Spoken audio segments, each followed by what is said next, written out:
Dear viewers, আশা করছি সবাই সুস্থ আছেন, ভালো আছেন। তো গত ক্লাসে হচ্ছে আমরা জাভাস্ক্রিপ্ট ডেটা টাইপ নিয়ে আলোচনা করেছি। আজকে হচ্ছে আমরা আরেকটি নতুন জিনিস শিখতে যাচ্ছি, সেটি হচ্ছে জাভাস্ক্রিপ্ট ফাংশনস। তো জাভাস্ক্রিপ্ট ফাংশন সম্পর্কে ফাংশন নিয়ে জাভাস্ক্রিপ্ট আসলে অনেক কাজ হয়, কারণ হচ্ছে প্রত্যেকটা জিনিস আমরা ফাংশন ব্যবহার করে থাকি। তো আজকে জাভাস্ক্রিপ্টের ফাংশন নিয়ে আমি যদি এখানে একটু বলি যে এই JavaScript function is a block of code design to perform a particular task. একটা নির্দিষ্ট কাজ সম্পূর্ণ করার জন্য একটা কোড ব্লক অফ কোড, মানে একটা কোডের ব্লক তৈরি করা হয়, সেটি হচ্ছে জাভাস্ক্রিপ্ট ফাংশন। তো জাভাস্ক্রিপ্ট ফাংশন নিয়ে ব্যবহার করার অনেক উপকারিতা আছে। এখানে হচ্ছে কোড ডুপ্লিকেশন হয় না জাভাস্ক্রিপ্ট ফাংশন ব্যবহার করার কারণে। যেমন আমরা এখানে আমরা উদাহরণ যাব, এর আগে আমি হচ্ছে এই লাইনটা একটু যদি পড়ে নিই যে JavaScript function is executed when something invokes it calls it। যখন জাভাস্ক্রিপ্ট ফাংশন তখনই কাজ করবে যখন এটাকে কল করা হবে, ইনভোক করা হবে। যখন কল করা হবে, ইনভোক করা হবে, তখন হচ্ছে জাভাস্ক্রিপ্ট ফাংশনটা কাজ করবে। তো এর আগে আমরা হচ্ছে বিভিন্ন ধরনের অপারেশন দেখেছি, যেমন হচ্ছে আমরা যদি এডিটরে দেখি যে আমরা এর আগে একটা যোগের কাজ করেছি। যে আমি ফাংশনটা বোঝানোর ক্ষেত্রে এইভাবে উদাহরণটা দিব যে ধরেন আমরা এর ভিতরে 2 রেখেছি, তারপর হচ্ছে বি এর ভিতরে হচ্ছে আমরা ধরেন 3 রাখলাম, এবং এটা হচ্ছে আর একটা সামের ভিতরে যদি আমরা এটা রাখি এবং a প্লাস বি করি, এবং এটা যদি আমরা কনসোল লগ করি console.log, এবং হচ্ছে যদি আমি সামটা লিখি, তাহলে হচ্ছে কি a আর b যোগ করে আমাদের দেখাবে, তাই তো, যে 2 আর 3 এ 5। আচ্ছা, এখানে আমি আসলে দেখি তাকাইনি পরে দিয়ে, যাই হোক এখানে ইকুয়াল টু হবে আচ্ছা হ্যাঁ 5, a আর b যোগ করে হচ্ছে 5 হচ্ছে দেখাচ্ছে, এবং 5টা সামের ভিতরে হচ্ছে স্টোর হচ্ছে, এবং 5টা আমরা সামটা কনসোল লগ করলাম। তো এটা হচ্ছে আমরা সাধারণ নিয়মে একটা যোগ করলাম। তো এটা যদি আমরা ফাংশনের মাধ্যমে করি, এখানে আচ্ছা যদি আপনাকে এখন 2 এবং 3 যোগ করতে বলা হয়েছে, তো আপনাকে যদি এখন 5 এবং 7 যোগ করতে বলে, তাহলে আপনাকে কি করতে হবে, এখানে 7 এবং 5 আপনাকে চেঞ্জ করে দিতে হবে। তো আপনাকে এইভাবে যদি 7 এবং 5 না 1200 1400 1000 যত সংখ্যাই হোক আপনাকে যদি বলে, তো আপনি বারে বারে এইভাবে চেঞ্জ করা তো সম্ভব না, তাই না? এই জন্য আমরা একটা ফরম্যাট তৈরি করে নিব ফাংশনের মাধ্যমে, এবং ওই ফরম্যাটটা তৈরি করার ফলে আমাদের যদি বলে নাম্বারগুলো চেঞ্জ করুন এবং হচ্ছে অন্যান্য সংখ্যা যোগ করুন, তো আমরা ওইটা যদি ফাংশনটা কল করি, এবং খুব সহজেই আমরা এই যোগটা করতে পারবো। তো এটাকে বলতে পারেন একটা গ্রুপ ইনভার্সের মতো বা একটা ফরম্যাটের মতো। তো আমরা যদি হচ্ছে ফাংশনের মাধ্যমে এটা করি, তো আমরা যা করতে হবে আমাদের, তো দেখেন ফাংশন কিওয়ার্ডটা লিখতে হবে টিআইওএন ফাংশন, এবং একটা ফাংশনের নাম দিতে হবে। তো আমি এটা হচ্ছে সাম নামের নামটা দিলাম, এবং একটা প্যারেনথেসিস দিতে হবে, ব্র্যাকেট দিতে হবে, এবং এখানে সেকেন্ড ব্র্যাকেটের ভিতরে ফাংশনের প্রসেসটা হবে। তো ফাংশন অবশ্যই একটা রিটার্ন টাইপ থাকবে, রিটার্ন থাকবে, এবং রিটার্নের ভিতরে হচ্ছে কি ঘটনা ঘটবে এটা হচ্ছে রিটার্ন করে দিবে আমাদের, এবং ফাংশনটা অবশ্যই কল করতে হবে। ফাংশনটা কল করলে তবেই ফাংশনটা কাজ করবে। তো আমি একটা লেট নামে একটা ভেরিয়েবল দিলাম, এবং ধরেন x এর ভিতরে আমি হচ্ছে ফাংশনটা কল করে দিলাম। এই যে সাম নামে যে এটা এখান থেকে নিয়ে নাম সহ ব্র্যাকেট সহ নিয়ে এখানে কল করে দিতে হবে। আচ্ছা, কল করে দিলাম, এবং এখানে হচ্ছে যে ব্র্যাকেটটা আছে এর ভিতরে হচ্ছে আমরা প্যারামিটার পাস করব। এটাকে প্যারামিটার বলা হয়। যে আমরা ধরেন a নিলাম, b নিলাম, এর আগে যেমন আমরা যোগ করেছিলাম a এবং b দুইটা ভেরিয়েবল নিয়েছিলাম, ওই টাইপেরই যে a এবং b দুইটা ভেরিয়েবল বলতে পারেন, এখানে প্যারামিটার বলা হয় বা আর্গুমেন্ট। তো এখানে a এবং b নিলাম, এবং এইখান থেকে আমরা a এবং b এর ভ্যালুটা পাঠাতে পারবো। আমি ধরেন a এর ভ্যালু ধরলাম 5, এবং b এর ভ্যালু ধরলাম 4।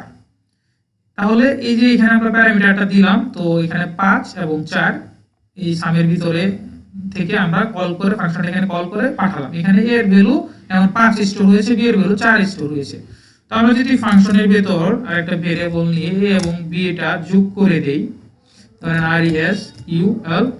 result, রেজাল্টটা যদি আমরা a এবং b এর ভ্যালু, আচ্ছা আমি একটু ইকুয়াল টু স্পেস ব্যবহার করে এটা আমার ভালো লাগে, ইকুয়াল টু করি এবং এটা রেজাল্টটা যদি আমরা রিটার্ন করে দেই, তাহলে তার মানে আমাদের এখানে রেজাল্টটা আমাদের এইখানে প্রসেসিংটা যা হবে, এখানে যা ফলাফলটা হবে, এটা হচ্ছে রেজাল্টের ভিতরে থাকবে এবং রেজাল্টটা রিটার্ন হবে। তো এখানে a এবং b, আমরা a এবং b এর ভ্যালু এখানে 5 এবং 4 এখানে পাঠালাম, এখানে রেজাল্ট নামে একটা ভেরিয়েবল নিলাম এবং a এবং b এর মানটা যোগ করে রেজাল্টের ভিতরে রাখলাম, রেজাল্টটা রিটার্ন করে দিলাম এবং এখানে হচ্ছে আমরা ফাংশনটা কল করলাম এবং ফাংশন কিওয়ার্ড লিখলাম, প্যারামিটার দিলাম, ফাংশন নাম দিলাম। এখন যদি আমরা রান করি তাহলে কিন্তু রান হবে না।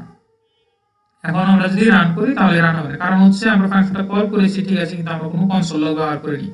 কারণ এখন ফাংশন রান করে তো আমরা x এর ভিতরে রেখেছি, এখন x টা যদি আমরা কনসোল লগের ভিতরে রাখি তাহলেই আমরা প্রিন্ট হবে console.log x। x টা যদি কনসোল লগের ভিতরে রাখি এবং প্রিন্ট করি, দেখেন 9। সো এখন আমরা 9 পাচ্ছি, যে এখানে 5 এর মান 5 এবং 4 দিয়ে দিলাম। তো এখানে আমরা ভ্যালু ইচ্ছা করলে চেঞ্জ করে দিতে পারি, 5 এর জায়গায় ধরেন 7 দিলাম, যে 7 আর 4 কত 11, এই যে 11 প্রিন্ট করতেছে, আগে ছিল 9 এখন হয়ে গেছে 11। তো এইভাবে হচ্ছে আমরা ফাংশন ডিক্লেয়ার করে আমরা হচ্ছে একটা ফাংশনকে বিভিন্ন ধরনের ভ্যালু ফাংশনটা কল করার মাধ্যমে চেঞ্জ করতে পারি, কল করার মাধ্যমে আমরা ফাংশনটা কাজটা করতে পারি, যোগের কাজটা এখানে করতে পারলাম। এবার আপনার যোগ বিয়োগ গুণ ভাগ যা ইচ্ছা তাই করতে পারবেন। ধরেন এখানে আমরা হচ্ছে গুণ করব, যে 4 7 কত 28 হবে, ক্লিয়ার করে নিচ্ছি, এই যে 28। তো এখানে আমরা 28 গুণ করলাম। তো এখান থেকে আপনারা যদি 28 গুণ 4 7 না চেঞ্জ করে আপনারা যদি চান অন্য ভ্যালু চেঞ্জ পাবেন, যে 4 আর 4 গুণ করব 16, তো তাও হবে। আপনারা যেভাবে খুশি সেভাবে ফাংশনের ভিতরে প্যারামিটারগুলো চেঞ্জ করে দিয়ে কাজ করতে পারবেন। তো এখানে আপনারা আরো ইচ্ছা করলে আরো প্যারামিটার নিতে পারবেন, আপনাদের যত ইচ্ছা তত প্যারামিটার নিতে পারবেন, এখানে ভ্যালু নিতে পারবেন, নিয়ে বিভিন্ন ধরনের কাজ করা যাবে। তো এটা হচ্ছে একটা ফাংশন নিয়ে একটা বেসিক আলোচনা। তো ফাংশন নিয়ে আমরা আরো অনেক কাজ করব, বিস্তারিত আলোচনা হবে। তো এখানে হচ্ছে W3 স্কুলে এইখানে এই যে যেমন এখানে হচ্ছে ফাংশন লিখছে, ফাংশন একটা নেম দিয়েছে এবং প্যারামিটারগুলো p এবং q পাঠিয়ে দিয়েছে, রান করেছে, p * q এটা গুণ করেছে, যে তার function returns the product of p এবং q। এটা ফাংশনটা কল করলে এবং প্যারামিটার ভ্যালু পাঠালে এবং প্রিন্ট করলে এই যে গুণফলটা রিটার্ন করে দিবে। তো জাভাস্ক্রিপ্ট ফাংশন সিনট্যাক্সের ভিতরে কি থাকে, যে ফাংশন আমি অলরেডি বলে দিয়েছি আপনাদের, এখানে বোঝাতে গিয়ে আমি অলরেডি অনেক কিছু বলে দিয়েছি, আলোচনা করেছি, এখানে এগুলো লিখেছি, তো আপনারা এগুলো একটু পড়ে নেবেন। তো এখানে বলে দিয়েছে, দেখেন এই JavaScript function is defined with the function keyword followed by name followed by the parenthesis, যে একটা ফাংশন কিওয়ার্ড থাকবে, একটা ফাংশন নাম থাকবে এবং প্যারেনথেসিস থাকবে। তারপরে কি function names can contain letters, digits, underscore and dollar sign. ফাংশনের নামটা এগুলো দিয়ে হতে পারে, যে লেটার থাকতে পারে, সংখ্যা থাকতে পারে, ডিজিট থাকতে পারে, আন্ডারস্কোর থাকতে পারে, ডলার সাইন থাকতে পারে। The parenthesis may include parameter names separated by commas. কমার মাধ্যমে এখানে হচ্ছে প্যারেনথেসিসের ভিতরে আমরা প্যারামিটার নিতে পারবো, যেমন আমরা হচ্ছে এখানে এই যে a b এগুলো নিয়েছিলাম, এগুলো হচ্ছে প্যারামিটার। তো the code to be executed by the function is placed inside curly bracket। Curly ব্র্যাকেটের ভিতরে অংশ হচ্ছে যে ফাংশন যে এক্সিকিউট হবে, কোডটা এক্সিকিউট হবে সেটা হচ্ছে কার্লি ব্র্যাকেটের ভিতরে থাকবে। তো function parameter are listed inside the parenthesis, এই ফাংশন প্যারামিটারগুলো এই ফার্স্ট প্যারেনথেসিসের ভিতরে থাকবে। আর function argument are the values received by the function when it is invoked. Function যখন হচ্ছে কল করা হবে তখন হচ্ছে ফাংশনের ভ্যালুগুলো দিয়ে দিতে হবে। আমরা যেমন হচ্ছে এখানে ফাংশন কল করেছিলাম এবং ফাংশনের ভ্যালুগুলো দিয়ে দিয়েছিলাম, এটা বলা হয়েছে। তো inside the function the argument the parameters we have as local variable, যে এগুলো হচ্ছে একটা লোকাল ভেরিয়েবল, আর্গুমেন্টের ভিতরে বা প্যারামিটারের ভিতরে যে ভ্যালুগুলো থাকবে এগুলো লোকাল ভেরিয়েবলের মতো কাজ করবে। তো এই function is much the same as procedure or subroutine in other programming language. অন্যান্য প্রোগ্রামিং ল্যাঙ্গুয়েজে ফাংশন আছে, ফাংশন বিভিন্ন এইভাবে কাজ করে থাকে। তো এরপর আছে যেটা ফাংশন ইনভোকেশন। ফাংশন ইনভোকেশন বলতে হচ্ছে ফাংশন কল করা। তো দেখেন the code inside the function will execute when something invokes or calls the function। যখন কেউ ফাংশনটাকে কল করবে একমাত্র তখনই হচ্ছে ফাংশনটা কাজ করবে। তার মানে কল করার জন্য আমরা যেটা করেছিলাম যে ফাংশনের নামটা দিতে হবে এবং হচ্ছে প্যারেনথেসিসের ভিতরে প্যারামিটারগুলো পাঠাতে হবে। তো আমরা এটা হচ্ছে আলাদা একটা কাজ করেছি, যে এটা একটা x এর ভিতরে রেখে দিয়েছি এবং এক্সট্রা প্রিন্ট করেছি। তো এইটাকে x এর ভিতরে না রেখে ফাংশনটা এভাবে কল করা যেতে পারে, যে এটা হচ্ছে এখানে কপি করে নেবেন,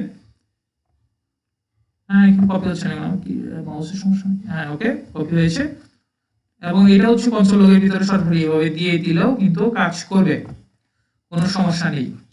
সো আমাদের কথা আসার কথা 16 তাই না? হ্যাঁ 16।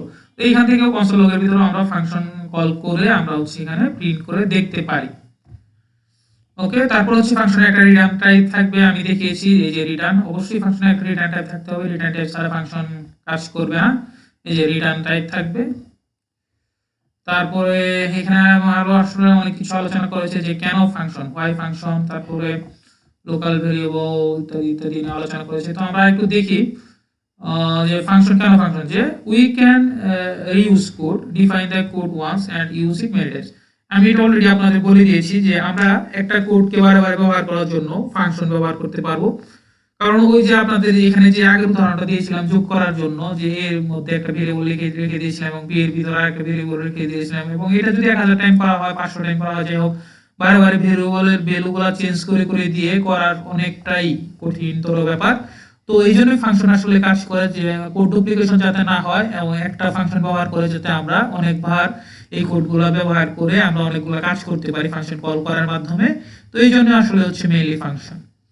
তো এখানে হচ্ছে the first parenthesis operator invokes the function, এই যে এটা হচ্ছে এই প্যারেনথিসিসটার মাধ্যমে হচ্ছে ফাংশনকে ইনবক্স করা যায় বা ফাংশনকে কল করা যায়। এই যে এখানে হচ্ছে ফাংশনটাকে কল করার জন্য আমরা এই যে এখানে লিখেছি যে ফাংশন কল করার জন্য এই যে ফার্স্ট ব্র্যাকেট ব্যবহার করা হয়, ফার্স্ট ব্যবহার এবং ফাংশন নেমটা ব্যবহার করার মাধ্যমে আমরা ফাংশনকে কল করতে পারি। তো ফাংশন হচ্ছে এছাড়াও function used as variable values, যে এই দেখেন, ও এটাও আমরা অলরেডি দেখিয়ে দিয়েছি যে একটা এই যে এখানে একটু আগে যে একটা এক্স এর ভিতরে ভেরিয়েবলটা ফাংশনটা রেখেছিলাম এবং এখানে হচ্ছে এক্সট্রা প্রিন্ট করে দিয়েছিলাম, ওই জিনিসটা এখানে দেখিয়েছে যে এইটা ফাংশন, এই যে 2 সেলসিয়াস 77 এটা হচ্ছে ফাংশনের নাম এবং এটা হচ্ছে ফাংশনের প্যারামিটার। তো এটা এক্স এর ভিতরে রেখে দিয়েছে এবং এক্সট্রা প্রিন্ট করে দেখিয়েছে। তো এটা আমিও এখানে অলরেডি দেখিয়েছি আপনাদের। তো ফাংশন লোকাল ভেরিয়েবল বলতে যে লেটের ভিতরে ফাংশনের ভিতরে একটা ভেরিয়েবল বলবো নামে একটা স্ট্রিং রেখেছে। তো এটা হচ্ছে ভেরিয়েবল লোকাল ভেরিয়েবল হিসেবে ডিক্লেয়ার করেছে। তো এই বিষয়গুলো এখানে দেখানো হয়েছে। তো এই ছিল ফাংশন নিয়ে আমাদের আলোচনা, এই পর্যন্তই শেষ W3 স্কুলও। তো আমাদেরও মোটামুটি এইটুকু বিষয় জানলেই ফাংশন সম্পর্কে আপনারা ফাংশন নিয়ে কাজ করতে পারবেন, ফাংশন নিয়ে বুঝতে পারবেন। সো ফাংশন সম্পর্কে আমি যতটুকু জানানোর প্রয়োজন বোধ করেছি এখন ইনিশিয়াল পর্যায়ে আপনারা বিগিনারদের জন্য, তো এতটুকুই। এছাড়া হচ্ছে আমরা পরবর্তী ফাংশন নিয়ে কাজ করব আস্তে আস্তে, বিভিন্ন ধরনের আমরা এছাড়াও বিভিন্ন কাজ করব ফাংশনের ভিতরে, বিভিন্ন ধরনের ফর লুপ চালাইতে পারবো ফাংশনের ভিতরে, অ্যারে স্ট্রিং নিয়ে কাজ হবে, ইফ এলস নিয়ে, সব কিছু নিয়ে আসলে অ্যারে মেথড নিয়ে, স্ট্রিং মেথড আছে, সব কিছু নিয়ে আসলে ফাংশনের ভিতরে কাজ হবে। তো তখন আরো আপনারা বিস্তারিতভাবে ফাংশন জানতে পারবেন। তো আজ এই পর্যন্তই, আপনারা এগুলো আছে ডিটেইলস বিস্তারিতভাবে একটু পড়ে নেবেন আমি আশা করি, তাহলে হচ্ছে আপনারা আরো বিস্তারিত ক্লাসটা আরো ভালোভাবে বুঝতে পারবেন। তো আজকে এই পর্যন্তই, দেখা হচ্ছে পরের কোনো ভিডিওতে। সেই পর্যন্ত সবাই সুস্থ থাকবেন, ভালো থাকবেন।